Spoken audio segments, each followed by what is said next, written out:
Hello again, everybody. This is John and Glenn with BestPriceNutrition.com. Today we're going to do a review on the new Applied Nutriceuticals pre-workout capsules Uncut.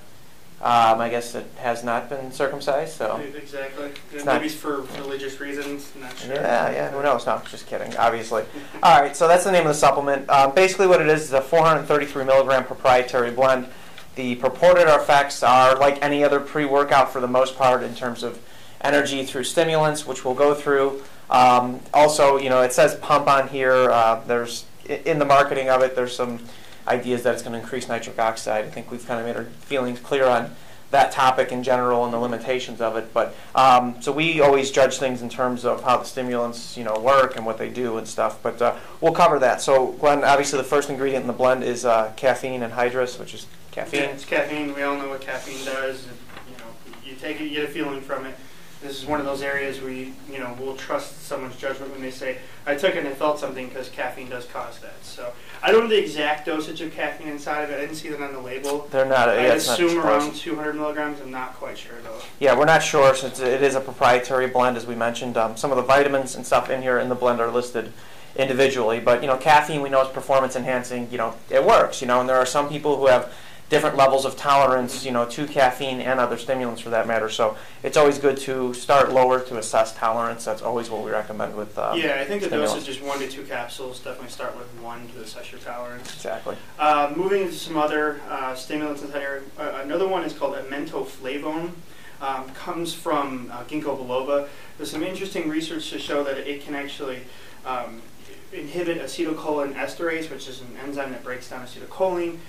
So it's increasing the acetylcholine levels, which can increase brain function, mental energy, and they're saying that it has some similar effects to caffeine, not stimulating effects, but muscle contraction effects. So that's why they put that in here. Okay. More research probably coming out on it. We really probably don't have any human evidence to base that on, do they? Not human directly. There is a lot of in vitro studies, so yeah, I guess. Yeah, so take that with for what it is. So we just point that out. Chlorogenic acid. Those of you who are familiar with green coffee bean extract, that's the active ingredient that you're going to see in there. The idea being is when you roast coffee beans, the chlorogenic acid, it's not as potent, I guess you'd say, because some of it gets to nature during that process. The idea with chlorogenic acid is it has the ability to help lower blood sugar via kind of acting as a carb blocker.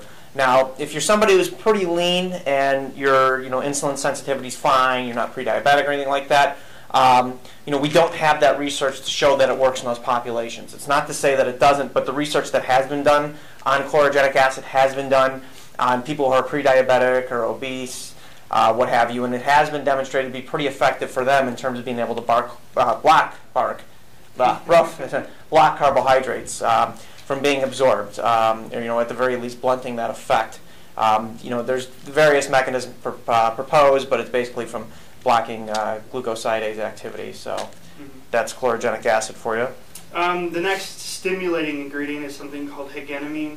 You may also have seen it called norcochlorine and a few other products. It's sort of the hot new stimulant on the market right now. It does have stimulating effects. It's one of those that you can take and you'll actually feel.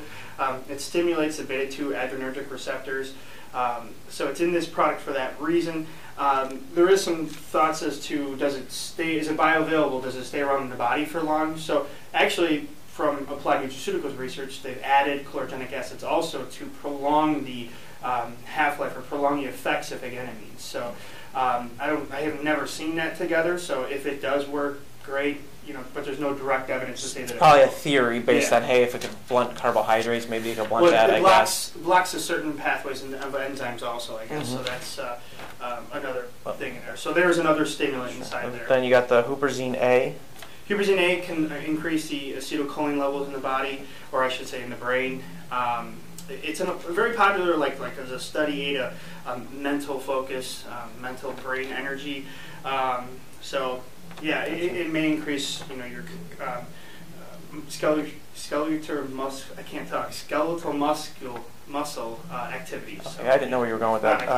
Yohimbine and raw leucine, basically those are there's going to be the 3 forms of yohimbine, alpha yohimbine, things like that. Generally with Yohimbe, so this is going to be really important. I don't know if it says it here on the directions, but I would definitely, oh, it does, okay, without food, because that's when it's most effective. Some of the mechanisms of action for how Yohimbe is going to help, decrease appetite suppression, and actually the stimulant effect, for the most part, are blunted when you eat food. So Yohimbe is something that's really, really important to, give yourself at least 90 minutes between when you take this and you have food, because those effects are blunted when you do, taking food. So that's something to consider with those ingredients.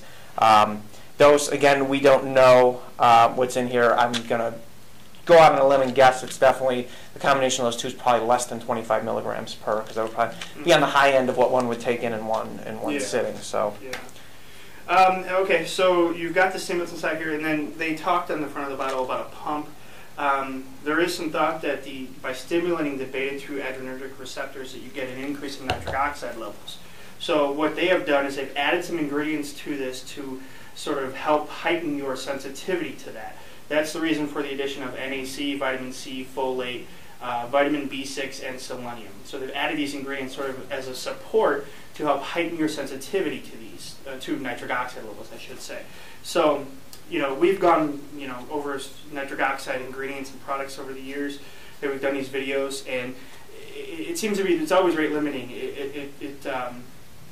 There's always, your body wants to maintain a homeostasis. Your body wants to maintain a balance. So generally, if there's an increase, it's going to try and balance that out. We've seen that like arginine and citrulline and ornithine and things like that claim to increase nitric oxide levels. There's an enzyme that comes in and sort of keeps that from happening or blunts that response. So with this, it's a nice idea that they're adding these ingredients, these ancillary ingredients, to help heighten your sensitivity to it, possibly increase that, but I don't know. Yeah, the evidence is lagging in healthy athletic populations. Now somebody's going to point out, oh, I've seen it, but when you see that evidence, it's usually in somebody who has some kind of vasoconstrictive issue, because as Glenn said, they want to bring you back to homeostasis. That's what your body's job is, so to speak. So the enzymes that would limit that is not going to be the same as with, an elderly population, for instance, who has, vasoconstrictive issues and things like that. So there's a lot of variables to consider, so that's what kind of makes it murky. If the anecdotal, works for you, that's fine.